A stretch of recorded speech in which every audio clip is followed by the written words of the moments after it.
A vida não se resume em festivais.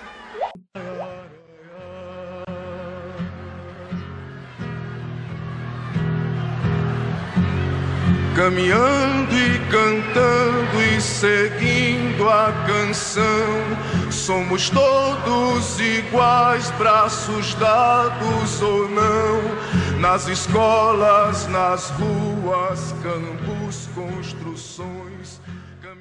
E mais ainda, tem 70 músicas gravadas. Nós estamos aqui dentro daquela nossa filosofia de trabalho, entrevista à moda mineira, indo até onde o povo está, aonde está o tema, né? Eu brinco com isso, aquela coisa do Milton Nascimento, o artista tem de ir onde o povo está.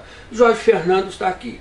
Bom, você viu aí que nós estamos conversando com uma pessoa premiada, estamos conversando com uma pessoa do meio intelectual, do meio artístico. Pois bem, ele resolveu fazer uma coisa que está aberto agora na nova legislação de direito autoral no Brasil, que diz que as biografias não autorizadas podem acontecer.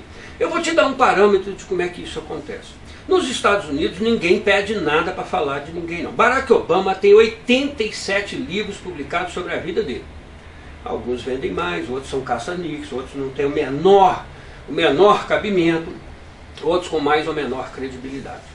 Pois bem, então prepare o seu coração, porque nós vamos falar de uma figura chamada Geraldo Vandré. Geraldo Vandré é um ícone da nossa geração. Os novatos não sabem muito quem é Geraldo Vandré, mas ele foi, para você ter uma ideia de como é que é a importância de Geraldo Vandré. Che Guevara, numa época da história da humanidade, foi a segunda imagem mais vista e cultuada no mundo. Só perdia para a logomarca da Coca-Cola. O Geraldo Vandré foi traduzido pelas esquerdas como uma espécie de Che Guevara brasileiro, que não usou as armas, mas usava a música para fazer a revolução, a mensagem, para modificar o estabelecimento que estava naquele momento.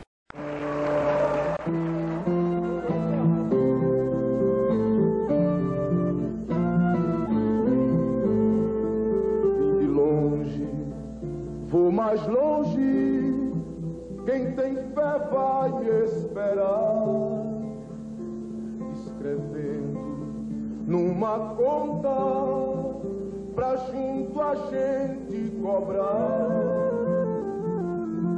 Vida que já vem vindo, que esse mundo vai virar.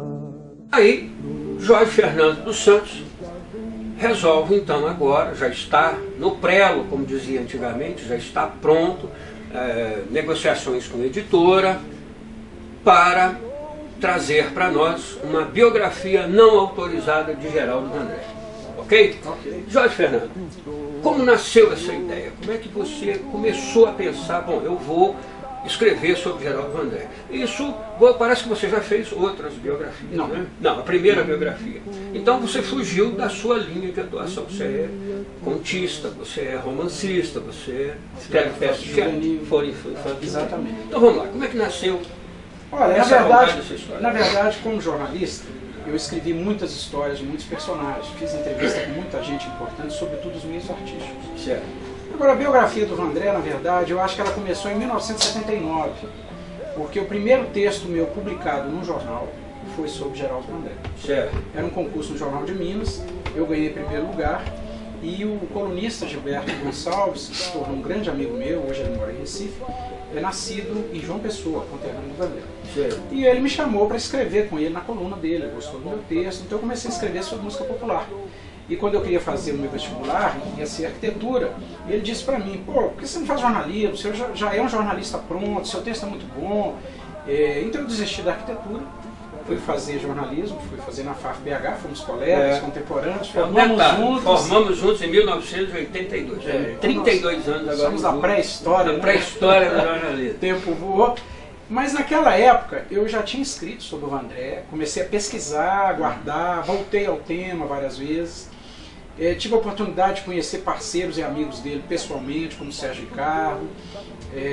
Mas peraí, antes de você entrar no detalhamento, eu quero te fazer um questionamento, que eu acho válido.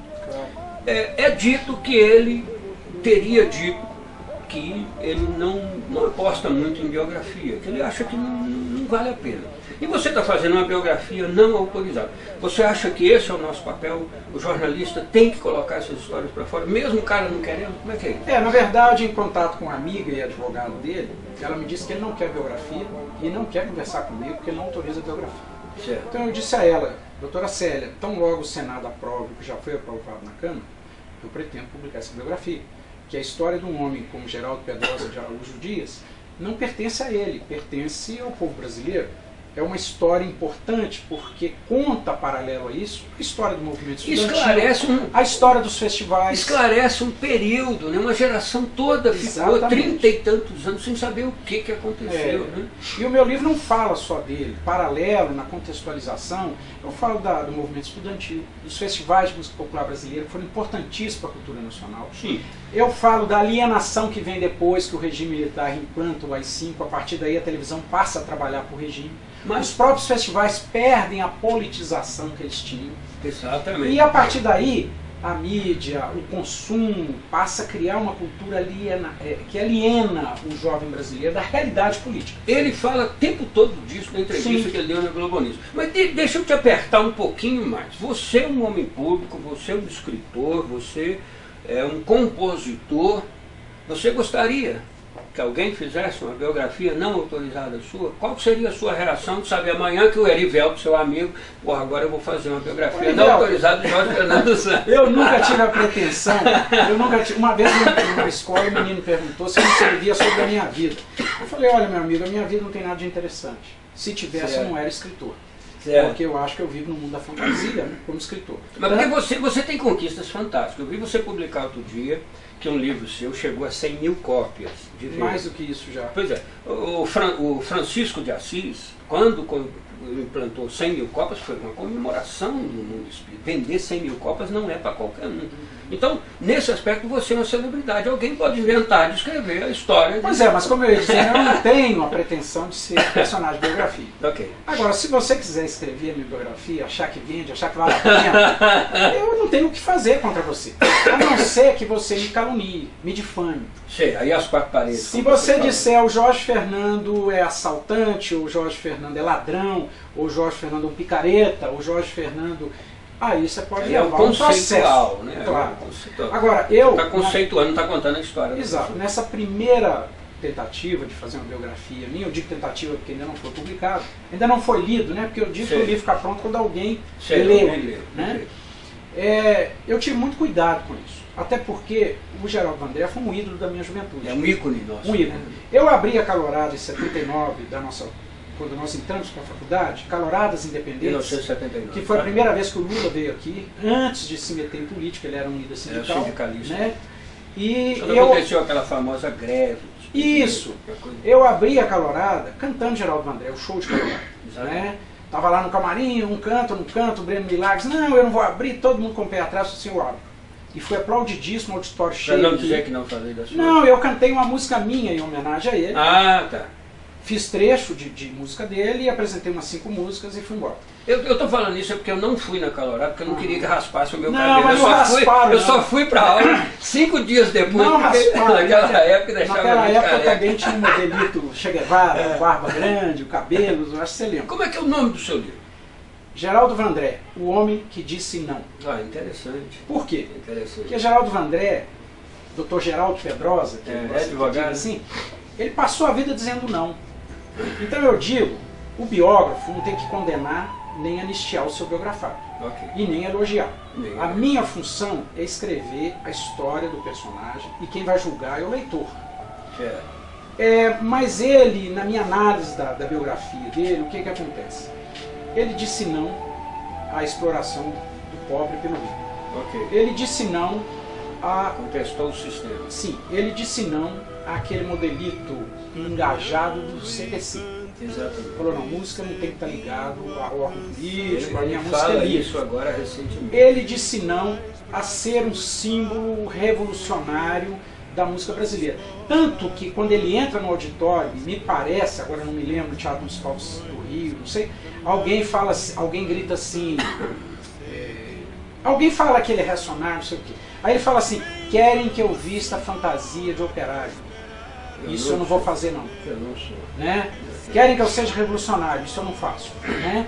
Então ele era muito consciente da força da música. Ele era um poeta que com a sua música contava o que ele pensava da vida e qual era a realidade ao entorno dele. Muito influenciado pelo cordel, pela música nordestina, ele é paraibano, então ele traz toda essa força da música nordestina. Essa pensa que ele é o gaúcho ou é paulista. Da poética nordestina, que é fortíssimo, que tem uma influência árabe muito grande. Ele é quase um trovador. Inclusive ele dizia o seguinte, na canção popular, a música deve ser funcionária despudorada da letra. Então a função dele, o que ele gostava, era poética. Tanto que ele é um grande poeta.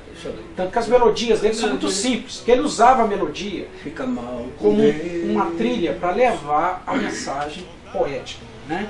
Então ele recusou isso tudo. Depois quando ele volta, aí ele diz não à ditadura. Então por causa do Caminhando, ele vai ser mal compreendido pela esquerda e pela direita. Boa parte dos militares da extrema-direita queriam eliminá-lo, achavam que ele era subversivo. Uma parte da esquerda achava que ele era um aproveitador. E a maior parte da esquerda tomou como ícone da revolução, da guerra ideológica. Para a esquerda ele estava no lugar certo na hora certa. Mas tinha que aparecer alguém que... Ele estava no lugar errado na hora errada. E eu digo isso porque para ele. O Cravo Albim, Ricardo Cravo Albim, na entrevista que ele me deu, ele estava como jurado. Ele era diretor do Museu da Imagem do Som. Estava como jurado na noite fatídica de 28 de setembro de 1968, quando Caminhando fica em segundo lugar, Sabiá em primeiro, Caminhando é ovacionado e Sabiá recebe a maior vaia da história da televisão brasileira, uma música de Chico Buarque e Tom Jobim. Eles não entenderam, inclusive, a mensagem do Sabiá. Pede ao povo que respeite. Isso, né? Então, o caso Jobim, a postura Chico dele Buarque merece todo o nosso respeito. E a frase dele maravilhosa, a vida não se resume em festivais. Quer dizer, a vida não é festividade. Ali ele dá um tapa na esquerda festiva. Exatamente. Né? Agora, diante daquele medo natural de ser eliminado, o que ele faz? Ele foge do Brasil, ele vai para o Chile.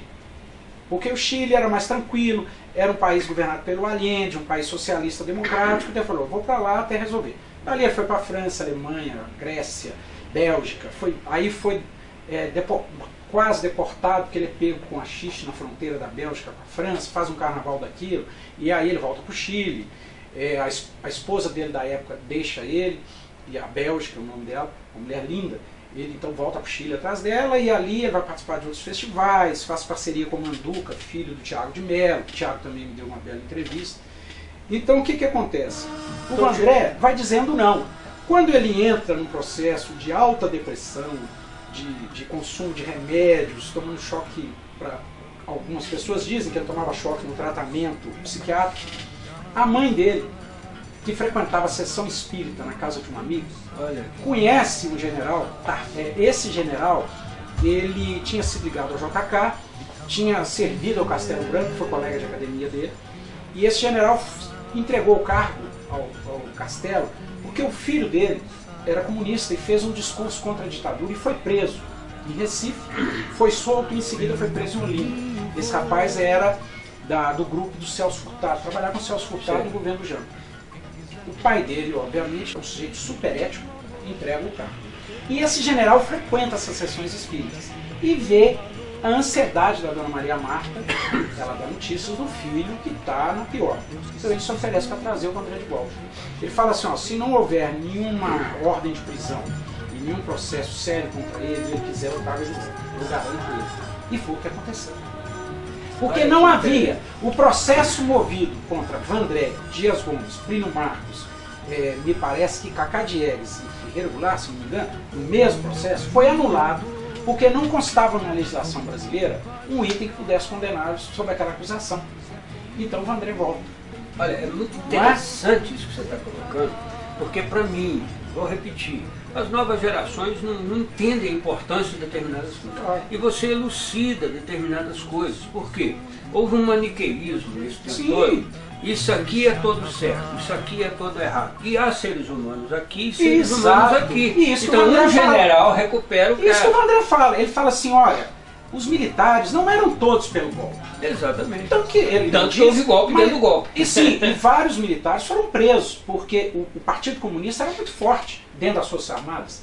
Tanto que o grande líder, Luiz Carlos Prestes, né, o Cavaleiro da Esperança, era militar. Era militar. Participou do tenentismo, né? Tinha o status de capitão. Né? O Lamarca desertou e foi ser o capitão da luta armada. Né? Como também teve gente da esquerda que passou para a direita, isso também deve ter tido. Né? Gente que colaborou para tirar benefício disso. Gente que abriu a boca para não ser torturado ou porque foi muito torturado. Então era um momento convulsivo da história do Brasil.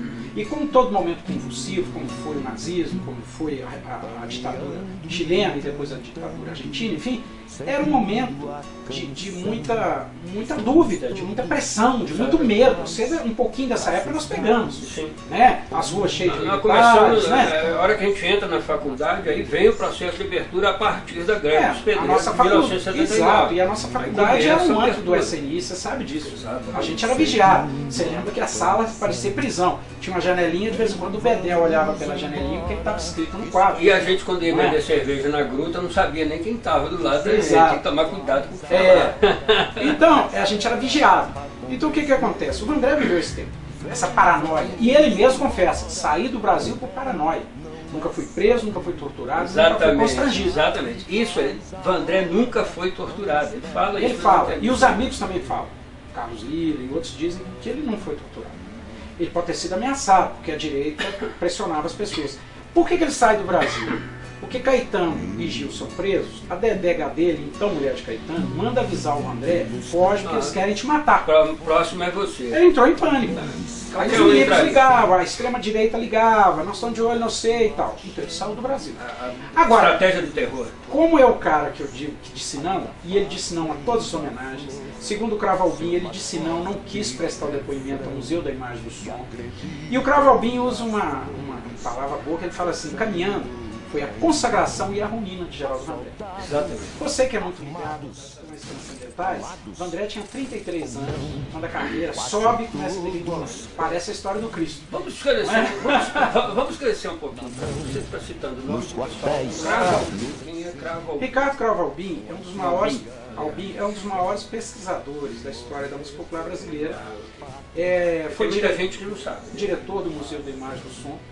O maior dicionário de música popular brasileiro, o dicionário Cravo Albim, que está inclusive, tem um site onde, aliás, eu tive a honra de constar como compositor, tem ali o maior acervo de biografia dos cantores, compositores brasileiros, inclusive eu que não sou famoso. Quer dizer, ele pega desde os famosos, desde o Francisco Alves, o Chico Buarque até...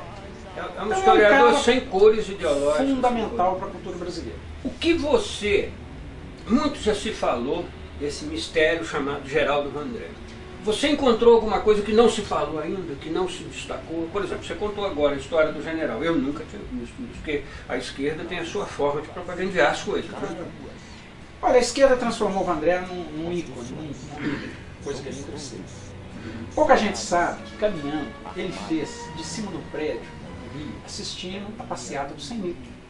Quem conta isso, um artigo muito bonito, é o Assis Anjo, pesquisador e jornalista, amigo dele e também de João Pessoa, foi ser amigo dele depois. E depois que o Geraldo fica calado durante muito tempo, a primeira que quebra o silêncio é o Assis, que faz para aquele caderno Folhetim, a Folha de São Paulo, em 78, uma entrevista com o Vandré. E a partir dali eles viram amigos. É por isso que caminhando ele fala que é uma crônica, né? Na verdade ele está vendo aquele momento da passeada e escreve uma crônica. Eu consegui recuperar da revista Cruzeiro uma entrevista dele com o Carlos Cruz, um grande jornalista da época, onde essa entrevista é publicada dia 26 de outubro de 68, quase um mês depois do festival, antes do AI-5. Ele dá uma explicação, o que é uma coisa inédita. Eu acho que nenhum compositor nunca explicou o que faz, né? Nenhum escritor nunca explicou. Talvez pressionado ou não, ele analisa verso por verso do Caminhando. E aí você entende a lógica dele. Entendi. Por exemplo, a soldados armados, amados ou não. Ele fala, eu não estava necessariamente me direcionando apenas aos militares. Todos nós somos soldados. Todos nós somos soldados da vida. Então, a vida é luta renhida. Tem um poema, me lembrei do Gonçalves Dias, que é muito bonito, que diz, que aprendi com meu pai. Não chores, meu filho, não chores. Viver é lutar. A vida, meu filho, é combate, é luta renhida, que aos fracos abate e aos fortes e aos bravos só pode exaltar. O seguinte, o Vandré, ele analisa a letra e ele vai analisando e você percebe que é uma crônica do momento. É uma crônica. Ele não está defendendo esquerda nem direita. Ele sobe sendo prédio, vê a passeata, vê os soldados com armas perdidos sem saber o que estava acontecendo. Imagina, no momento de ditadura, você bota um soldadinho diante de 100 mil pessoas, artistas de braços dados ou não, porque na frente tinha uma corrente de artistas de braços dados. A polícia não tinha formação ideológica, Não então os sabe. caras saem... O que está acontecendo? Inclusive meu pai é militar, havia um processo que os caras faziam o seguinte, botavam os caras 2, 3 noites sem dormir, acordando de madrugada, e sem comer direito, e depois soltava. Meu irmão, É igual você leão e eu, a solto. gente batia em qualquer um que tivesse na frente. Você É. estava nervoso, você estava invocado. É. Ah, são mal, são... Não, Você porra, não pensa nisso, não. Pô, até hoje o sistema é assim, o sistema do antigo BG era assim. No mundo inteiro. Tá tendo manifestação, deixa os caras sem dormir, acorda antes e solta. Isso é uma Você batendo até minha mãe. técnica romana, né, da guarda pretoriana. Agora, Mas o fato, só para encerrar, é isso. Então, ele fez uma crônica e pagou por isso. Só que, pouca gente sabe, em 1964, logo depois do golpe, foi colocado um navio-prisão nas costas brasileiras ali perto do Porto Santos. Ele foi um dos caras que foi para lá. Levaram ele para lá, ele foi interrogado, liberaram ele. E lá eles torturavam muita gente. Lá eles prenderam muita gente, líderes sindicais, comunistas confessos. Então em 64 eles já estavam de olho, né? Eles saíram na boa. Outra coisa que ninguém ele sabe, era do movimento estudantil. não, ele tinha formado em Direito em 61. Mas o Vandré, o Geraldo sonhava desde menino ser cantor. Com 5 anos ele falava, quero ser cantor. Entendi. Né? Foi criado num colégio durante um tempo, em Nazaré da Serra, um colégio interno de padres. Ele foi criado ali e ele Pegou via, essa coroinha? ele via maracatu, cordel, música sacra. Sintonia pra música. E aí aos 14 anos o padre fez uma apresentação para ajudar as obras lá da igreja. Escolheram 4 meninos e ele foi um deles. Ele viu que cantar realmente era dele. Era dele. Aos 16 anos ele se apresentou na Rádio da Paraíba. Né? Depois, um pouco maior, ele apresenta no programa César de Alencar na Rádio Nacional, cantando bolero, como o Carlos Dias. Depois ele vai virar o Geraldo Vandré, porque o pai chamava José Vandré Gismo, e o próprio pai fala, se você botar Geraldo Vandré vai dar sorte. O pai dele mexia com a numerologia. E o que pouca gente sabe, o pai dele era militante comunista. Era um grande médico e militava no Partido Comunista de João Pessoa.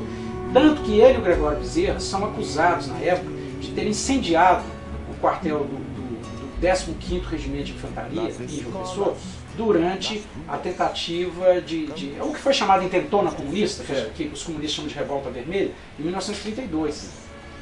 Como diz, lá, eu ponho isso lá, porque o falecido agora, Ariano Suassuna, ele dizia assim, na Paraíba não tem anistia não. Tanto que ele sai da Paraíba, porque ele é Suassuna, e ele fala, muita gente da Paraíba me odeia porque eu sou Suassuna, por isso que ele vai para o interior, depois vai para Recife, onde ele faz a história dele. E o pai do Vandré sai com a família de João Pessoa, ajudado, aconselhado por um comandante do 15º Regimento de Infantaria, um capitão do Exército, que é amicíssimo dele, porque ele tirou as amígdalas, ele era otorrinolaringologista, me parece que é o nome da cidade, ele extraiu as amígdalas do filho desse capitão, de 4 anos. E eles ficaram amigos. Quando ele viu, sabendo lá dentro do quartel, as conversas, esse cara aí, ele falou assim, aqui, pega a família e vai embora.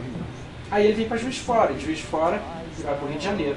Então o Vandré é filho de um comunista, que foi ajudado por um militar. Esse militar depois foi ser candidato do PSD, do Juscelino, era um militar correto, um militar de centro, não era de esquerda, porque eu acho que um militar correto não tem ideologia, ele é um cara de centro, né? Ele não pode ser de esquerda ou direita. Ele tem que ser pela justiça, pela ordem, enfim. E esse cara era assim, no livro tem os nomes, eu não vou entrar agora que eu estou com a memória péssima. Então você vê que o Vandré, menino, pai ajudado por um militar. Vandré volta do exílio, ajudado por um militar. Vandré depois vai ser amigo da aeronáutica. Por quê? Quando ele vai fazer o brevet, eles identificam os problemas psiquiátricos dele, porque ele queria ser aviador desde menino, vai tirar o brevet para pilotar. E aí ele fica durante 12 anos tratando dos problemas mentais que ele tinha no Hospital O da que é? Aeronáutica. Uma bipolaridade? Porque Não sei o diagnóstico, né? Mas ele esse é um sempre foi detalhe doido. interessantíssimo, que eu nunca vi ninguém Quase falar. todo mundo brigava com ele, brigava com quase todo mundo. Sujeito Como se muito fosse um bipolar. sujeito Pode ser. momentos de extrema, Oh, que inter- doçura Isso aí é um detalhe e que de nunca extrema- vi ninguém citado. em extremamente raivoso. Agora, o que acontece com ele? Brigava com todo mundo. Era um sujeito personalista, vaidoso, né? Bonito, era um cara bonito, as mulheres suspiravam, Exato. muito cortês com as mulheres, né? Namorador, né? Grande talento. E ele não tinha meio termo, ele ia pro pau. Por isso que ele se quebrou, por isso que eles identificaram nele um líder revolucionário. Ele é porque pau. E é curioso que depois que ele sai da música pelo exilado, não consta que nenhum astro da música popular brasileira tem estendido a mão a ele. Aí é que eu quero chegar. Veja Entendeu? bem. Ele era um chato de galocha. Veja bem. Né? Tipo assim, não, Erivelto é polêmico demais, deixa ele na dele, deixa ele se fuder por lá, Exatamente. senão eu vou preso junto com ele. Exatamente. Entendeu? Nós não vamos adiantar muito, senão você Não, vai perder senão o ninguém lê o suspense livro. do livro. Não, mas o livro tem Então, mais coisas. eu quero, exatamente, eu quero fazer um fechamento com você aqui agora. Aqui, ó, fazer igual o Glauber Rocha, Geraldo André, leia Geraldo Leia, André. Geraldo Um Vandré. dos maiores ícones da música popular O homem que brasileira. disse não. Um homem coerente, maluco, mas coerente. Eu quero contextualizar. Aliás, uma coisa. ele diz o seguinte, quem é muito franco, quem é muito lúcido, é acusado de louco. Ou de ignorante. Né? É muito simples, né? Eu quero fazer uma contextualização com você, porque ela está no poder. Naquela época ela era um instrumento de luta que é a esquerda brasileira. Veja bem, como o Vandré Boiadeiro muito tempo, laço firme, braço forte, muito gado, muita gente, pela vida segurei, segui